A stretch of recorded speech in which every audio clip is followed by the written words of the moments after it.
At exactly 0317 hours on March 4th, 2026, the narrow throat of the Strait of Hormuz erupted into chaos. 21% of the world's entire oil supply passes through this 33-mile-wide choke point every single day.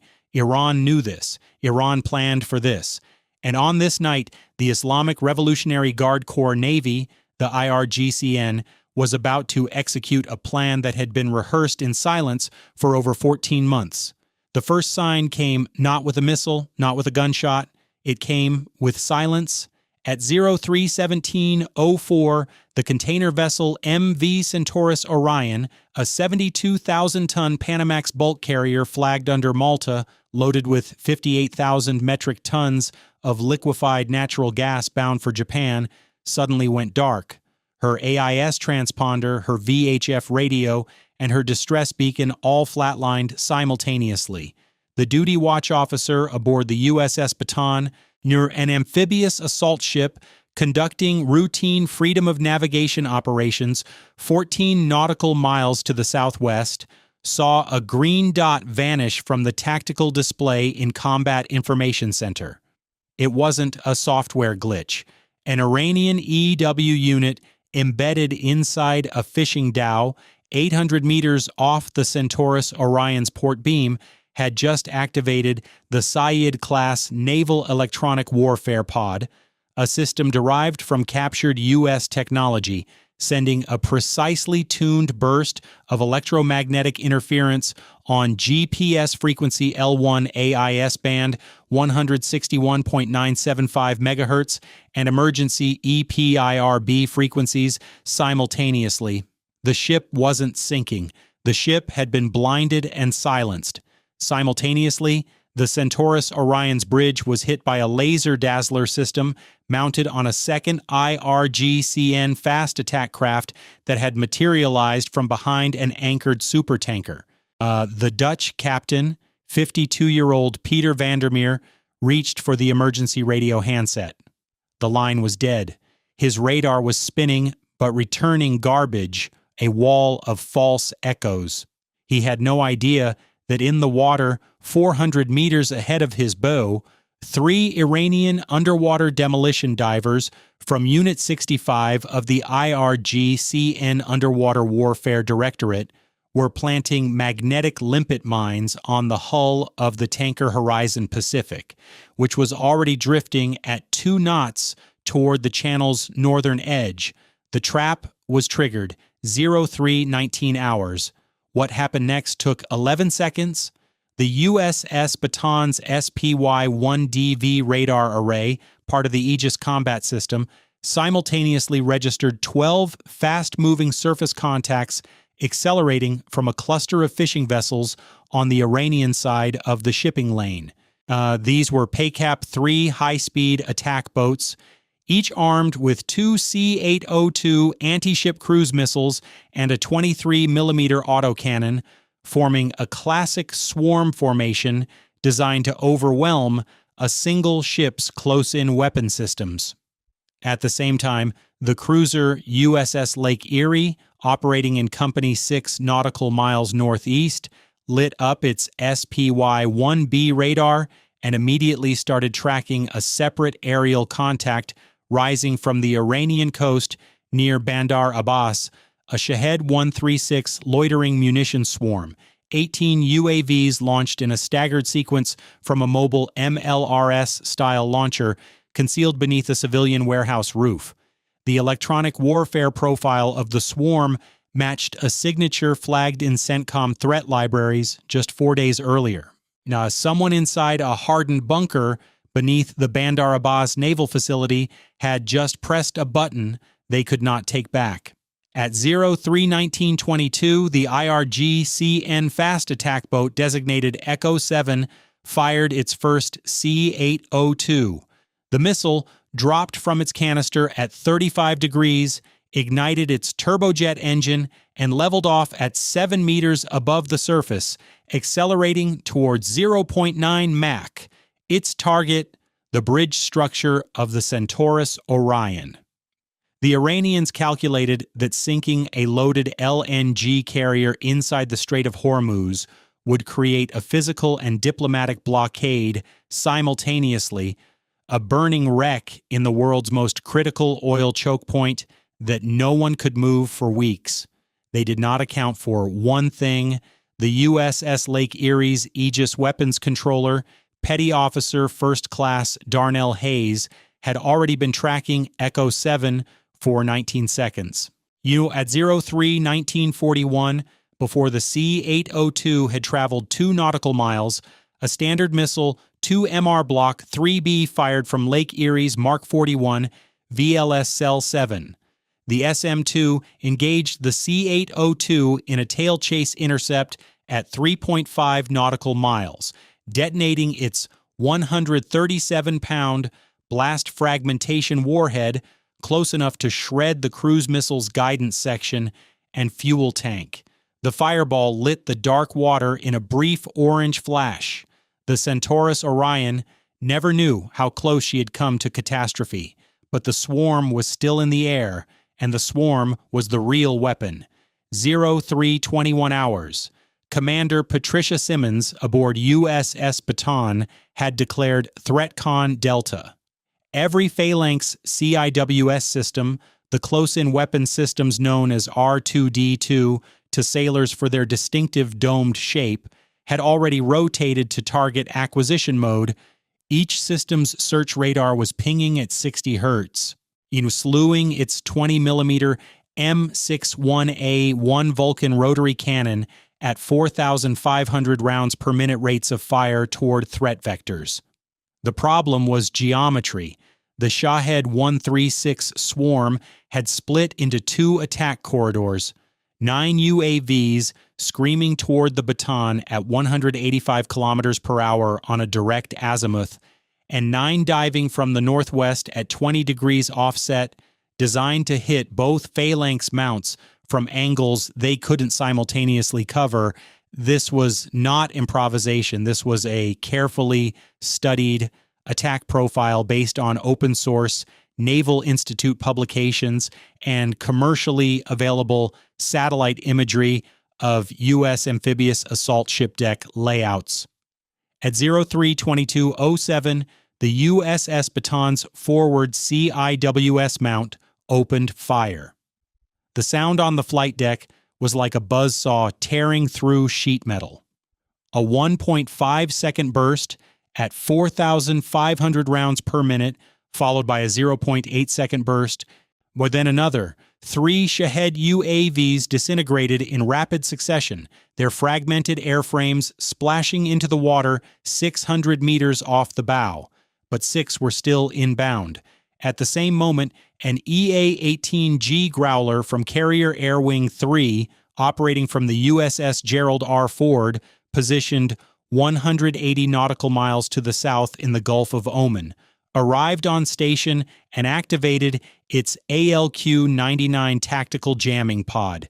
In 3 seconds, every frequency the Shahed guidance systems used for navigation uplink was drowned in electronic noise so dense that 4 of the remaining 6 UAVs lost terminal guidance and flew straight into the water at 185 kilometers per hour, erupting in small fireballs visible from the Baton's bridge. The final 2 detonated against the ship's portside deck edge. The blast pressure shattering 2 Harrier glass panels in the hangar bay and wounding 6 sailors, none critically. The IRGCN had just executed the most complex simultaneous maritime attack in its history, but they had only scratched the paint. 03:23 hours, 420 nautical miles away, inside the hardened underground CAOC Combined Air Operations Center at Al Udeid Air Base in Qatar, a 3-star USAF general had already been on the phone with CENTCOM for 4 minutes. The rules of engagement package known as Oplan Cerberus Tide, developed over 2 years specifically for an Iranian Hormuz closure scenario, had just been activated at the second highest rung on its escalation ladder. The order wasn't a retaliation born of anger. And it was a pre-built solution being executed with the dispassion of a chess grandmaster removing an opponent's rook. At 0324, two flights of F/A-18E Super Hornets, each carrying 4 AGM-84H Slammer standoff land attack missiles, executed a radio-silent climb to launch altitude from the USS Ford's flight deck in the Gulf of Oman.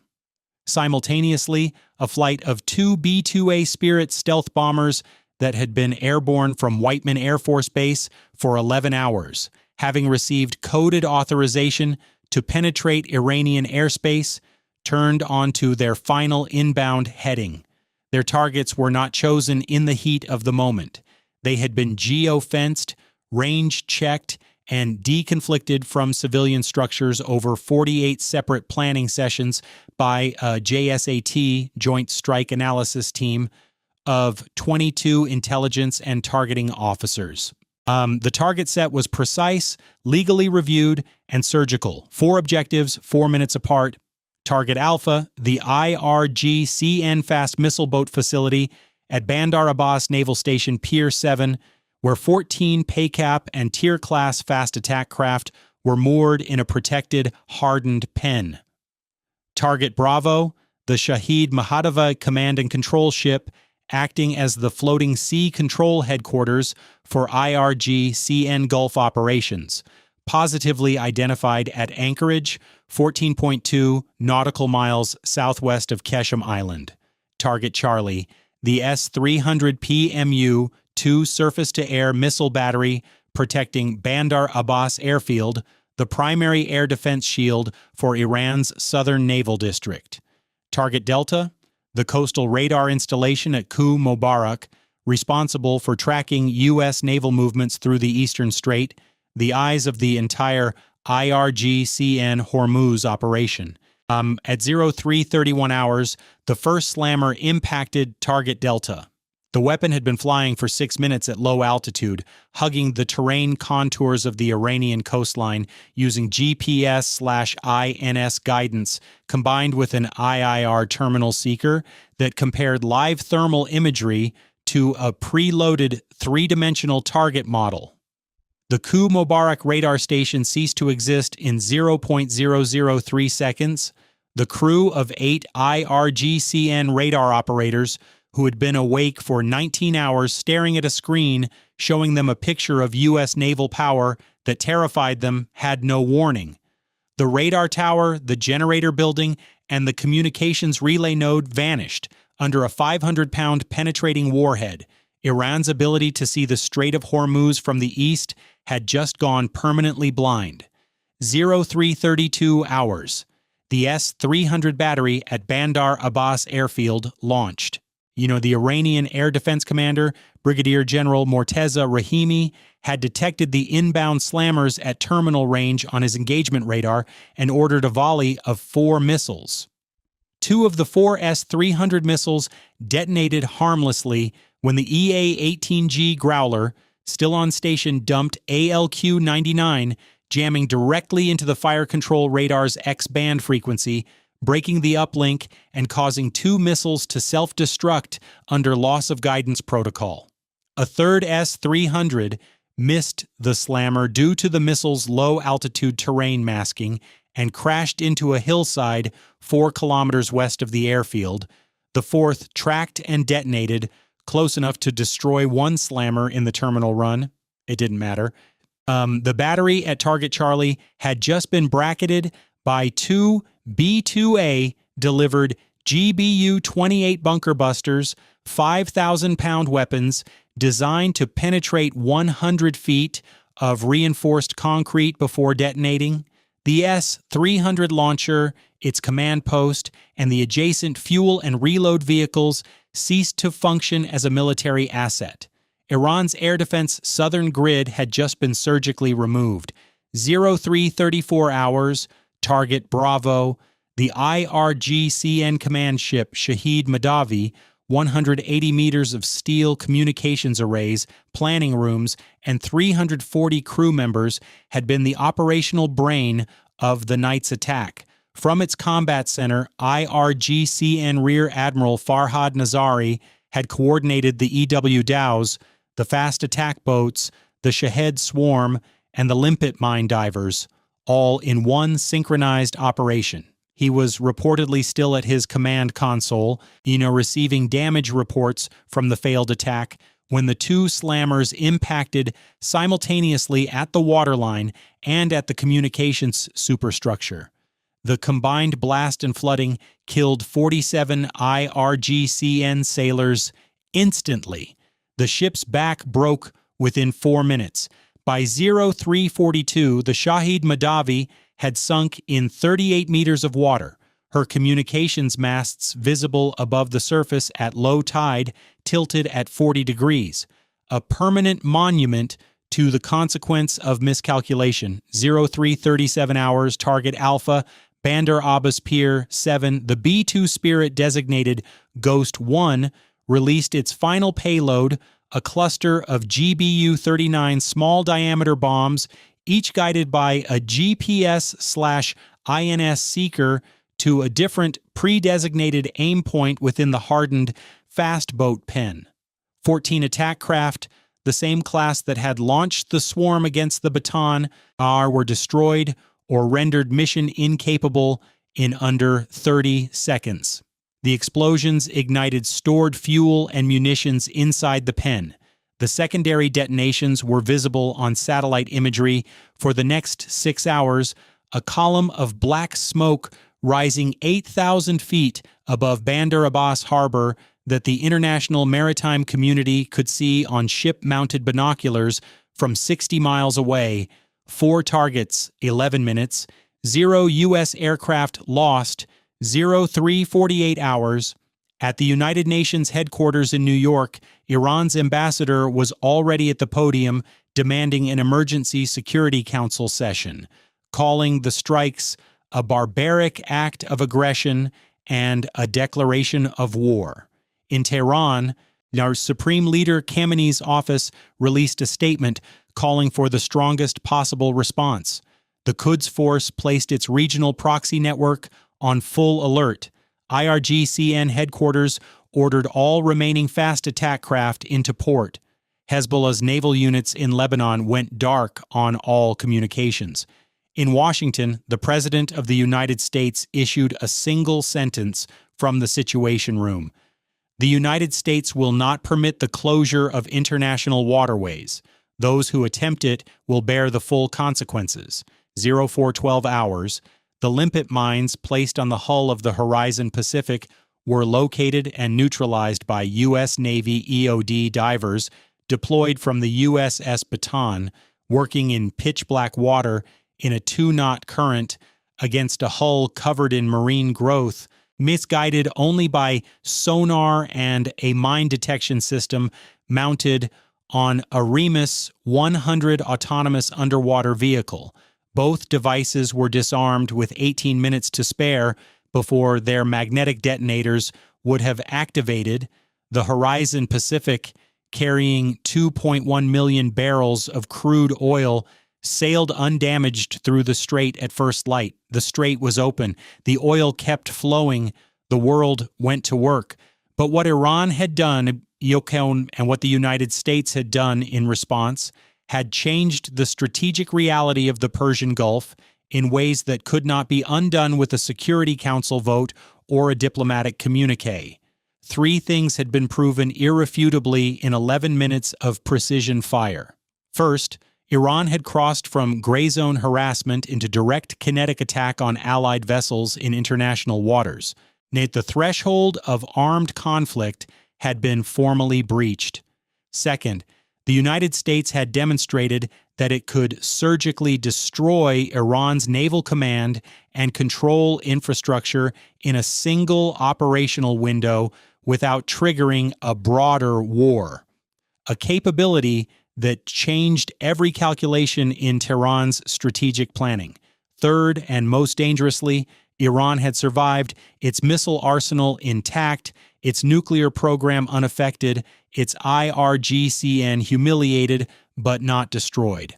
A wounded adversary with ballistic missiles, proxies across 4 countries, and a leadership that equates retreat with regime collapse is not a defeated adversary, it is a provoked one. The Strait of Hormuz returned to a surface calm. Container ships resumed their transits. Tankers filed their voyage plans. The maritime insurance markets recorded a 340-point spike in war risk premiums that would take 3 months to partially reverse. Satellite imagery showed IRGCN engineers already breaking ground on a replacement radar installation at Khu Mubarak, 40 meters underground. In the Situation Room, a 4-star admiral was already briefing the next scenario. The question on the whiteboard behind him read, "What happens when they try again with the strait shut from both sides simultaneously?" No one had a comfortable answer. The Strait of Hormuz has been contested, blockaded, mined, and threatened for 4 decades. It has survived every attempt to close it, not because the world found peace, but because the cost of closure has always been calibrated precisely against the willingness of those who would enforce it. Tonight, that calculus was recalibrated. The United States proved it can reach deep into Iranian military infrastructure with a scalpel, not a sledgehammer. Iran proved it is willing to use coordinated multi-domain warfare against commercial shipping, not to win a conventional battle, but to raise the cost of confrontation to a level where political pressure inside Washington begins to do the work that missiles cannot. This is not the end of something. This is the opening paragraph of a conflict whose next chapter has already been written somewhere inside a hardened bunker in Bandar Abbas, in a room where men who survived tonight are making lists of what they will do differently when they try again. The question is not whether they will try again. The question is whether the world will be watching closely enough to see it coming. Stay informed, because the next move in this game won't be announced in advance. It never is.